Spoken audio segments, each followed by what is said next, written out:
The Curse of Oak Island recap. Next, Stop Money Pit. The Curse of Oak Island returned after a festive hiatus last night with one of the most poignant and historic episodes to date. If all goes to plan, Dan's breakthrough, as the episode was titled, will hopefully in future years mark the moment when the team started drilling down into the original money pit before finding a vast hoard of treasure or priceless artifacts. Hopefully both.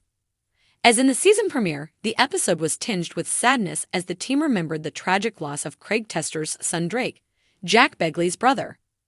It also opened up new avenues of research to pursue and left the team with, as always, lots more questions. Hopefully soon some of those will be answered. Here's 10 things we learned from The Curse of Oak Island Season 5 Episode 8, which marks the halfway point of the 16-episode season. If you thought last year's ensemble of equipment was impressive, this year's takes it to a whole other level. For the dig down into the H8 shaft, Irving Equipment assembled more than 400 tons of equipment, including a 50,000 pounds custom-built rotating oscillator, which will drive 50 in caissons 200 feet deep into the earth using, wait for it, 3 million lbs of torque. The oscillator was custom-built in South Korea before being shipped over specifically for use for drilling this single hole on Oak Island. We know one thing for sure. Custom-built oscillators made overseas, then transported a quarter way round the world don't come cheap. You'd think the team must be pretty sure they're onto something big to go to such a huge effort and expense. Last week we learned that one of the 2 human bone fragments found in H8 spoils came from a person with Middle Eastern ancestry, while the other had European origins. This week we found out they are both also seriously old, with both predating the original discovery of the money pit in 1795. Using radiocarbon dating C14, the Middle Eastern bone fragment was found to be from between 1682 and 1736, and the European one was from 1678 to 1764. Both were found at around 162 feet. How did they get there? Nobody had the faintest idea. But as Marty said, I don't care which theory you take. It puts people way deep in the money pit, way prior to when it was discovered. That has always been one of my absolute requirements to get excited about this. It's that definitive evidence of human workings deep in the money pit prior to 1795. And those bones might be it.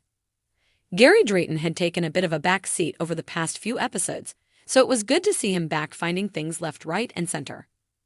As usual, once set to work, it didn't take him long to get some hits, uncovering a bit of grape shot from a cannon, which could either have been shot at the island or at someone off the island. He also found a coin with irregular sides, which pointed to it being old. Marty thought it might be a Spanish maravedí like the one they found in the swamp back in Season 1. Lot 16 was the same place Gary found 2 coins back on the Season 5 premiere. However, it was a sign of just how far the team have come that the discovery of a potential maravedí, the biggest discovery of Season 1, didn't really even raise an eyebrow this time around. As anyone who's into cartography knows, Samuel de Champlain was no amateur when it came to making maps. You don't get called the father of New France if you don't know what you're doing. So missing somewhere the size of Mahone Bay, where Oak Island is located, off his map of the area seems very strange indeed. Charles Barkhouse said, how could he miss it? He would have to be blind. Obviously, the suggestion is that he must have left it off intentionally. But why? To hide something, which leads us nicely to. This bit was slightly complicated, but stick with us. Basically, A. Samuel de Champlain came over from France with Pierre Dugas de Mons, who was the founder of the first French colony in Nova Scotia. B. The Dugas family tree, found by Alex Lagina, Peter Fornetti, Charles Barkhouse, and Doug Krull at Center of Geographic Sciences in Lawrencetown, showed that François de la Rochefoucauld married into the Dugas family. C. La Rochefoucauld has a lineage that stretches back to the Lusignan family, who were among the ruling class in the Holy City of Jerusalem during the Crusades, and whose bloodline also extended to George Washington, Winston Churchill, and Prince Charles of England. D. The name Rochefoucauld appeared on a hand-drawn map shown to the Oak Island team last season by Zena Halpern. E. Doug Krull said all these various facts pointed at there being a pathway through the family from the Holy Land to Oak Island. The question is, did Champlain not include Mahone Bay when he created his maps because he was under the direction of Pierre Dugas and the Rochefoucauld family, in an effort to protect something of great value? How are they going to get to the bottom of this?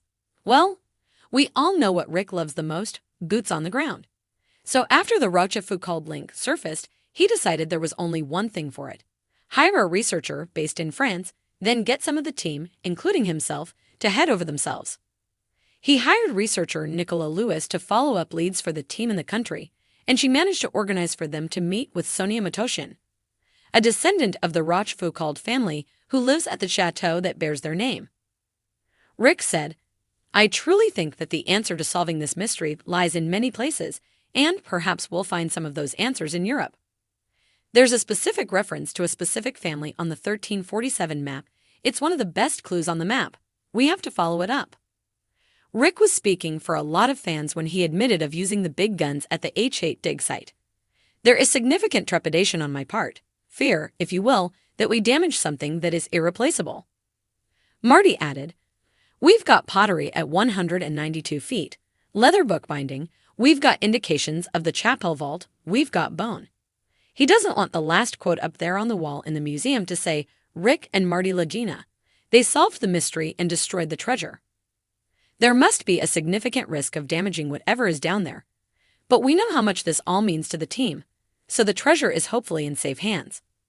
The moment when Dan Blankenship pressed the button that started the drilling down into H8 was a massively symbolic and significant moment, for him, in memory of Drake Tester, and for the whole team.